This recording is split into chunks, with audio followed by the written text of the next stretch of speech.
Hello and welcome everyone to yet another SwiftUI episode. Today you will learn everything you need to know about the color format, how to specify your own custom colors using a bunch of different approaches, making extensions, and also generating random colors for your project. If you are enjoying the content, be sure to subscribe to see the future episodes.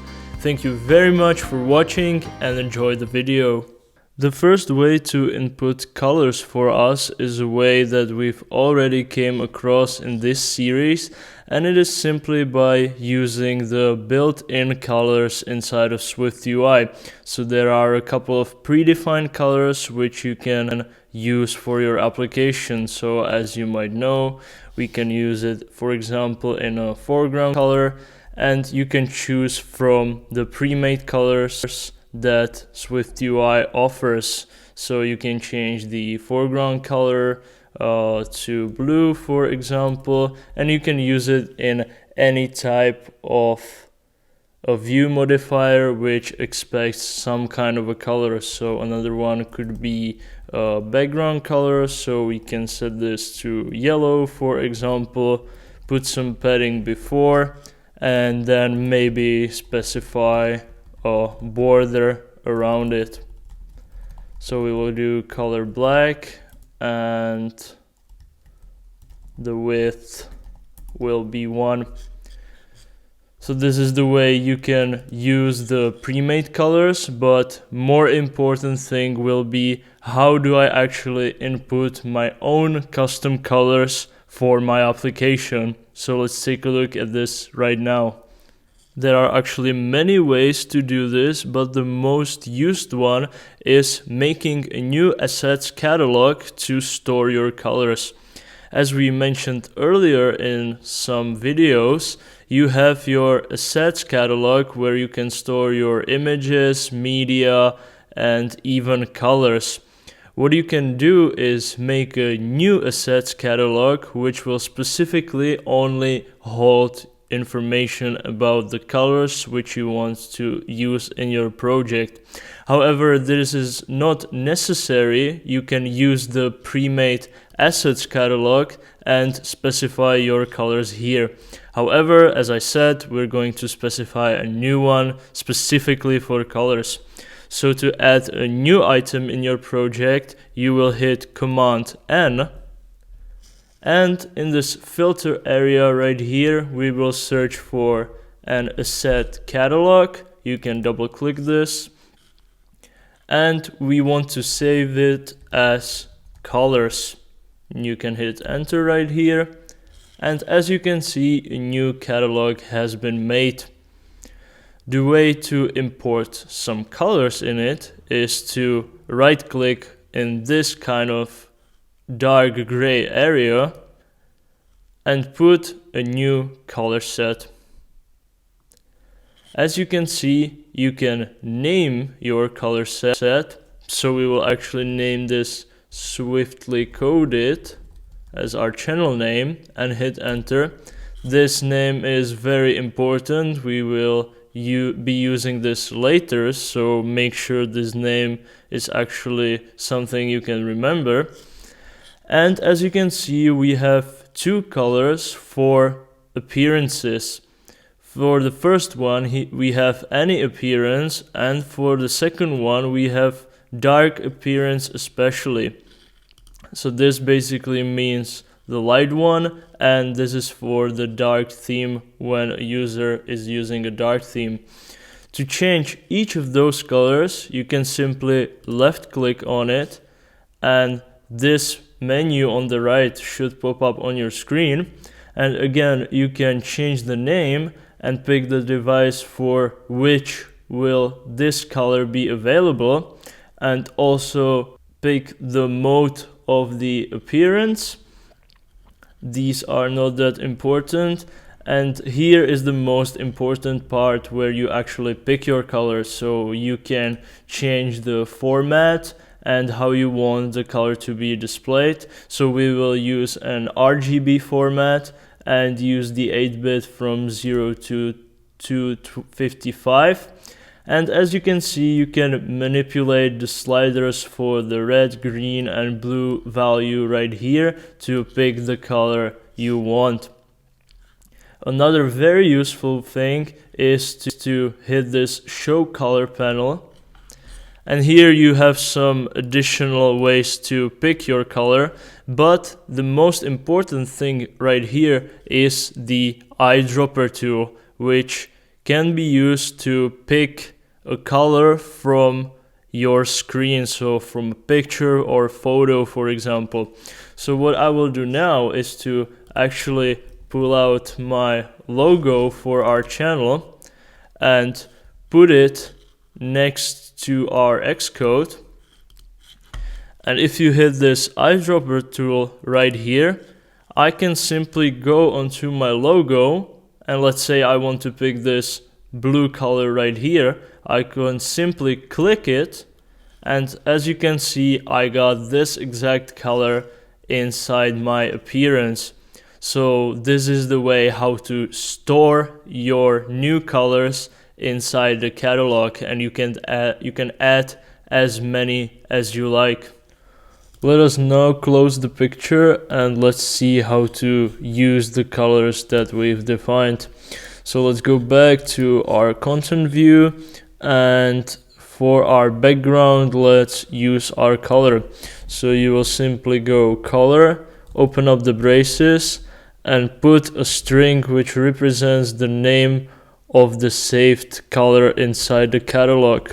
So as you might remember, it's swiftly coded.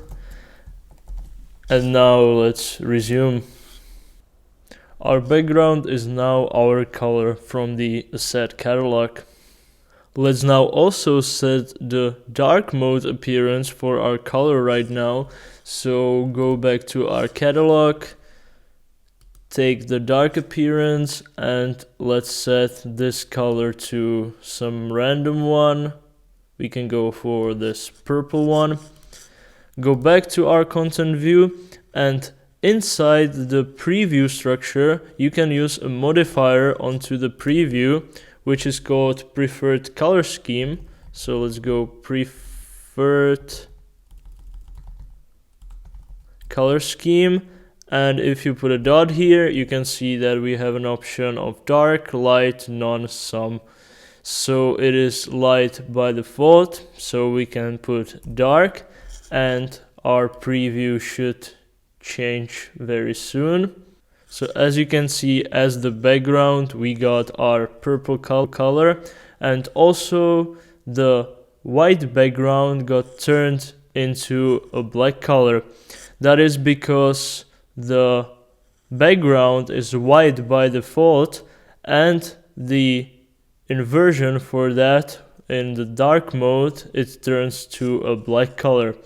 So this is how you can specify dark mode colors as well. Another way to put your colors inside your project is to use the Eyedropper tool and put the color right inside the code. So let's make some few changes so this will be more visible. Let's make a circle, and the frame will be 300 by 300. And let's also erase the preferred color scheme, so it will be back to light mode. So we got our black circle, and now let's change its color. So we will use the foreground color modifier, and this of course expects some kind of a color. So we will initialize it by saying color with the braces. And now what you can do is go to the menu, select edit, go to format and say show colors. This will again show the color picker also with the Eyedropper tool. Let's use the tool, and let's say that we want this red color for the button next to the preview. So let's just tap on this red, and as you can see we got our color right here. And what you can do is very simply just click and drag this color and put it inside the braces. Now we got our color. You can now use this kind of a square which represents a color anywhere else inside the code. So you can copy it, you can put it inside variables, arrays and stuff like that. So for a demonstration, let's make a variable. So let myRed, and it is equal to this guy right here. So I can command C and after that command V, and instead of this square inside it, I can go myRed instead, and this will have the exact same result after resuming the preview. So this is another way that you can put colors inside your project. However, by doing this, you cannot specify a dark mode version for the color. So this might be a disadvantage for you. Another way to initialize your color is by using the RGB format. If you're not familiar with this, it is basically a format that specifies a color using the ratio of three colors, which are red, green, and blue. Let's try using this in our project. So we will rename this to my color and put the variable right here. And if you write color and open up the braces, you can see all the ways that you can initialize our color. We've already used this one before, which expects the string, which is a name from the assets catalog. However, we are interested in the RGB format right now, so we will use this guy right here and get rid of the first argument and also of the opacity argument. These are not needed. However, the red, green, and blue are needed for this to work. All those free values are expected to be doubles, and they are basically from range 0 all the way to 1. So if I were to put like 0.5, 0.5, 0.5, I would get some RGB color, and I think this will be some kind of a gray, if I'm correct. Yes, this is gray. However, a more usual way to do this is to first search some kind of a color on the internet and then get the RGB value and then use it in the code.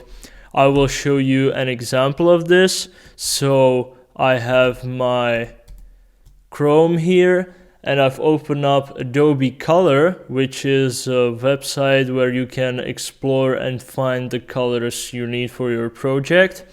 So you have some pickers, wheels, whatever. I'm not going to go through all of these, but in the Explore you can actually search by name. So we can go for some orange, I guess.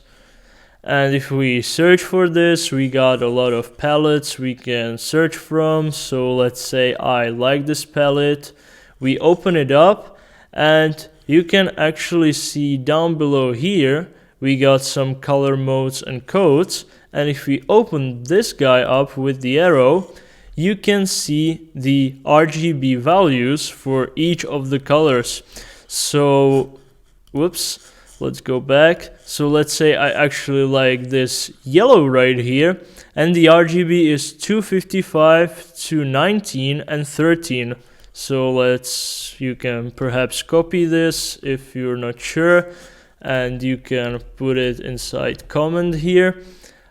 So let's try putting those numbers. So it's 250, 55, 219, and 13. Let's see what happens. And as you can probably tell, your circle is gone. It's got a white color and you're wondering what the hell is going on. The thing is that, as I said, these parameters has to be in range from 0 to 1. So what you need to do is divide all of those by 255 actually in order to get the right result. And the reason this is 255 is that RGB color is actually an 8-bit color, but I'm not going to go any deeper in this video. And as you can see, when we divide it by 255, we get our desired color. So this is a way to use an RGB. And again, inside the initializers, you have more modes which you can use. So we got hue, saturation, and brightness. If we go back, we got the values for this as well. So this is only a matter of how you want to express the colors. However, I think nowadays RGB is one of the most used ones. So this is how you can implement it. The unfortunate thing is that when I want to add another color now using the RGB initializer, I also have to divide by 255 for each of the argument. Fortunately, I have a solution for you if you write an extension for the type of color. I'm not going to cover exactly how extensions work in this video because this is not a Swift tutorial, this is rather a SwiftUI tutorial, but I think you can follow this anyway. This will be pretty simple. So for this you will write extension, and it is an extension for type of color. Then you will use the curly braces, and here we will actually specify a static function which will be called RGB, and it will need 3 parameters for each of the color elements, so red, green, and blue. So I will do it shortly. So red will be a double, green will be double as well, and the blue will be double as well. And this function has to return some type of a color, and curly braces again. And very simply, we are going to return a color, and for the red, green, and blue, we're going to go red divided by 255, green divided by 255, and blue divided by 255. So our extension is now ready, and all we need to do is call the RGB function on the color and put the 3 numbers as we had, so 255 to 19 and 13, and the result will be automatically divided by 255 for each of those. So let's try using it again.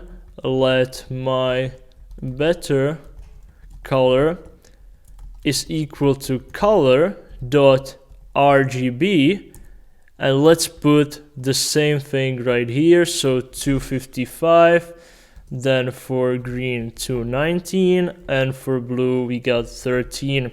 And these 2 colors should be exactly the same. So let's make sure. We will put this in a VStack, and in the first circle we're using this variable right here, and in the second circle we will use the myBetterColor variable to compare those. These should be the exact same colors. If I hit the resume button, you can see the colors are identical. It is better because you don't have to divide it each time. You have an extension for this right now. However, a much cleaner way, in my opinion, is to specify all the colors inside of your extension. So let me explain what I mean. Let's pick another color from this picker. So let's go for this orange, for example. I will copy this RGB text, go back to Xcode, and inside a comment put the values. And what we're going to do is to specify a static variable right here as an extension of the type color. So we will say static let my orange, for example, and it is equal to our RGB function. And let's put the values, so 255, 107, and 13. And now we got our color saved. The way to use this right now is to, for example, in this foreground color, go color.myOrange, and this should change to our desired color. I think this is a way cleaner way to do this, so you don't have to have the colors specified inside your views, only inside your extensions, but this is completely up to you. The last thing we will cover in this video is how to actually make a random color using the RGB initializer. So this is more of an extra one, more of a fun one, but I think it is worth it. So inside the extension we will make a new one, which is called static function random, we will call this, and this has no parameter whatsoever, and it returns some color as well as before. What we're going to do is return a color, and we can use our RGB extension function in this. And what we're going to do is simply make a random double from a range 0 all the way to 255 to make sure we got a random color each time. So what we can do as well is go double.random in a range from 0 all the way to 255, and we are going to simply copy this whole thing and put it for every single argument. So we will get a random number for the RGB this way. What you can do now is for the first circle I will do color.random, and when I resume now you can see that I will get a completely random color. So if I play this again, I will get a different one. Now I got a different one as well, and it is a very fun way to kind of make your design random if you wish, maybe inside of a game, I don't know, when you want to spawn objects with random color. This might be a way to do this. So really a fun one, an extra one, but I think it was worth mentioning. Alright, ladies and gentlemen, this has been SwiftUI from scratch number 8, where we've learned all about how to input your own colors inside the project. If you like this, please be sure to subscribe to the channel to see more future episodes. Also, if you are interested in seeing and perhaps downloading the whole code from this video and all the others, check out our GitHub account. The link will be down in the description. So this has been Swiftly Coded again. Thank you so much for watching, and I'll see you in the next one.